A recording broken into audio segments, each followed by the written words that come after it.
Hello my friends and welcome to episode 45 of our Football Manager 2021 Let's Play with Rangers. Since the last episode where we played Leon, which was a fairly decent game, go back and check it out if you haven't seen it. We have had 3 games before today's big game against Milan. Now we've not had the ideal preparation, we've not had the ideal rest time. Now the first game up was at Milan. The only highlight really, I say the only highlight, was Eric Vincent getting sent off. We absolutely bossed this game from start to finish. How we did not score, I do not know. Says we were due a goal. I think we're due at least 3, in truth. We then played Dundee United and things came together a bit more. Tony Weston, Love Romero from the spot, and Diego Almeida on the score sheet. We then played Celtic. We won 1-0 after extra time. Batista Mayer in, the 105th plus 2 with a free kick. Before that, in normal time, they didn't have a single. I think they had one highlight, which was a corner that was cleared away. But we hit the bar, we hit the post. Their keeper made a couple of good saves. You know, all part of the parcel of football. But it means that we played 120 minutes as our preparation for this game. Now, I did rest some players, but other players could not be rested, which is a bit frustrating. So we're going to jump pitchside against Milan right now. This will not be fun at all. This is a huge game. So if we look at the group, we are 3 points clear of Milan, but they have us on head-to-head record. They beat us 1-0 at Ibrox, frustratingly so, which means a win for them and a win for Leon would see us drop into the Europa League despite having 10 points, which used to be seen as the safety net for the Champions League, which would be fairly disappointing because I feel like, you know, we've not done terrible in this group. Given how the standard of the group, we've not done terrible, but it's coming down to the last game. Obviously we've got 4 very good teams in this group, so it's not surprising really. A win would guarantee, in fact a draw would guarantee us winning the group because we have Leon on head to head. We drew and beat them. I was going to say we drew and lost to them, no we didn't. We drew and beat them. We beat them 1-0 at Ibrox and we drew 2-2 in Leon, so we have them on head to head.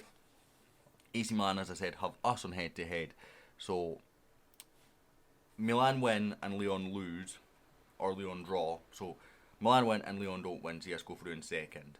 A draw sees us go through in first regardless, and a Leon win and a Milan win see us into the Europa League. That's the situation that we find ourselves in. We'll get to pitch side right now. Here we are, 5 changes from the last match. Diego Almeida returns, Winkler returns, Ross McCrory is in, Castillo is suspended, Nathan Young-Coombs comes in on the right hand side, and Tony Weston comes in on the left hand side. I have been retraining Tony Weston for the left hand side. Now I do feel that he can cover this area. We cannot click on him, so I'm going to go back just really quickly. So as you see, I have been retraining him there, purely because his finishing wasn't great. Now he is improving there, which is ironic.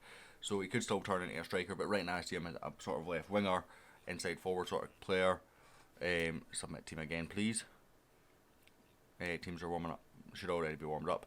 But that's kind of where we've gone. Now we've gone with Danielak Bruno right back over Rendell, Almeida, Winkler, Brdaric in defence, Nico and McCrory, the captain, in for this game in the midfield role, Mayer, Young-Coombs and Weston in the attacking 3 midfield roles, and Fatip Arp up top. Now we're against a very, very good Milan side, of course, so this is going to be no cakewalk by any stretch of the imagination. We're at the San Siro.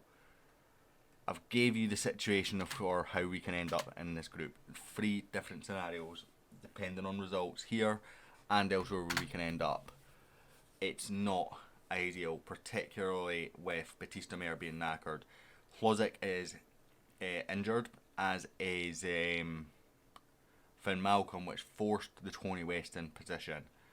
We could have gone with Young-Coombs on that side and, you know, not played and played Richie Holster, but again, I felt like he is needing a bit of a rest, so it's kind of decisions that I didn't really want to have headaches for. You know, I feel like we've got good depth, but left wing certainly a position issue when we've got, you know, 3 of the players that play there are from the other side. That's got to be offside.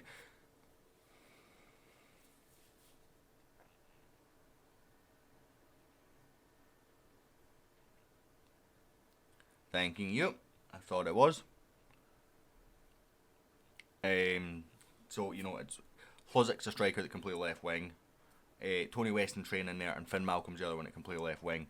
And then you've got Young-Coombs. So it's kind of one of those positions where the depth there covers depth for other positions, and unfortunately we've got injuries in that depth, which kind of restricts us. So Batista Mayer is the only natural left inside forward sort of that we have.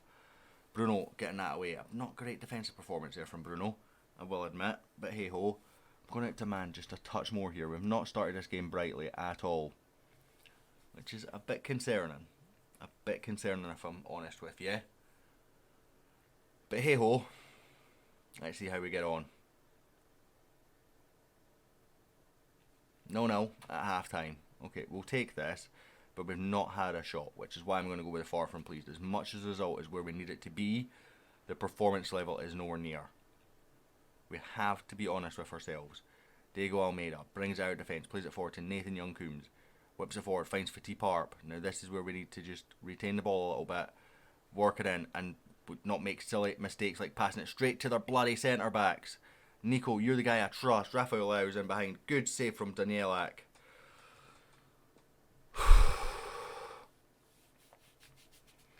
Not a typical performance from us. It really isn't.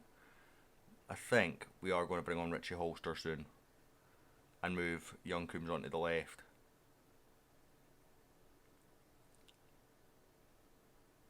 Danielak with a save again. In fact, that's exactly what we're going to do. Both the wingers are having bad games, so let's see if having, just switching it around a bit and seeing how it goes makes a difference.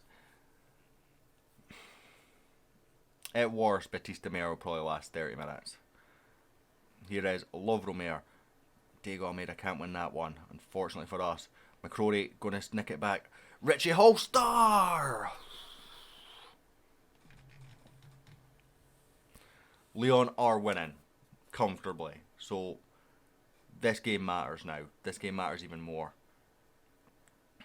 Bruno throws it into Mayer. He's not supposed to be taking throw-ins on that right hand side, Bruno.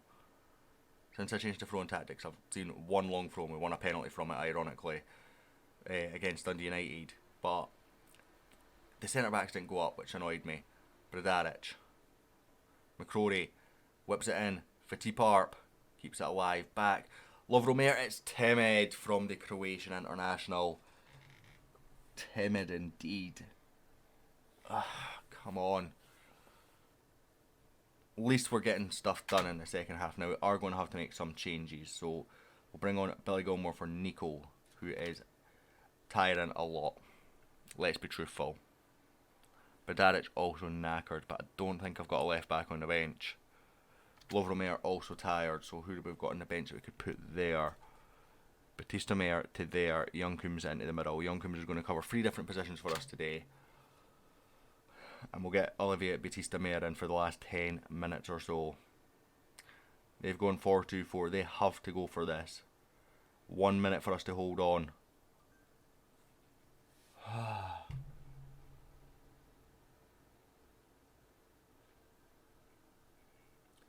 We've made it.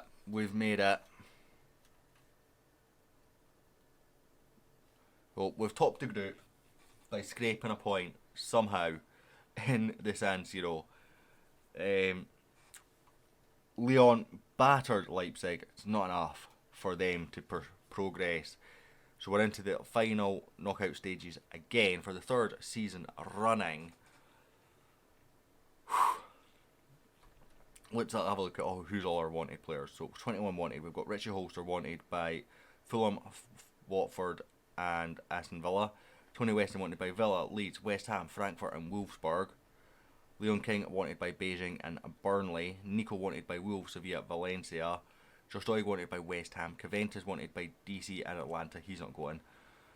Ross McCrory wanted by Fulham, Leeds, West Ham. Bradaric wanted by Everton, Gladbach, Schalke and Wolfsburg. J. Hogarth wanted by Elfsberg on loan.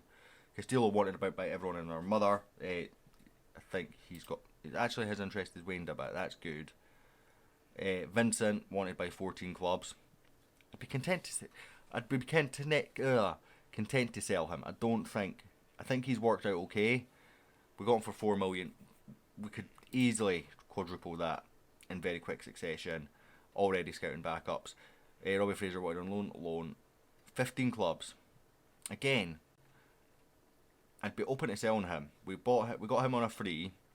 If we could get 5 million and a sell on, he is not a natural fit for our system. So if we could get big money, decent money for him and a sell on, I'd be open to that. Be very open to Bruno going. Finacre Point, end of contract, loan, transfer by Hearts for Mick Robertson. Slingerman, one of the ones for our youth team, wanted by both the Edinburgh clubs. You're wanted by lower league teams, and you're wanted by a Ross County. Who are you again? You're a striker now. Did I buy you? No, you're through the youth team as well. I have also changed my head of youth development. So, do we have any staff that I've also approached? No. So everyone's came in, but I've changed my head of youth development. We've gone with Jean-Sébastien Marot. I'm not pronouncing that correct. But he is the head of youth development in real life or in the game for Shocks Montbéliard, which is one of the best youth academies in the game now.